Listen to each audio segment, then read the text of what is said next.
భారత జాతీయ కాంగ్రెస్ తీర్మానం మేరకు ఆంధ్రప్రదేశ్లో సామెన్ కమిషన్ నిరసన ప్రదర్శన కార్యక్రమాలు చేపట్టడానికి న్యాయపతి సుబ్బారావు మితవాదుల సారథ్యంలో అనేక తీర్మానాలు చేశారు.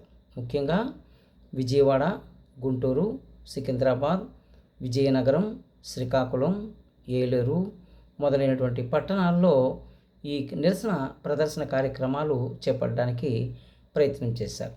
అదే సమయంలో మద్రాస్ నిరసన ప్రదర్శన సమయంలో ఆంధ్రులు పెద్ద ఎత్తున పోరాటం చేయడంతో ఇదే సమయంలో బ్రిటిష్ వారు ఎదురుదాడి దిగడం మొదలుపెట్టారు. హర్తాలను భగ్నం చేయడానికి ప్రయత్నం చేశారు. తుపాకీ ప్రయోగించారు.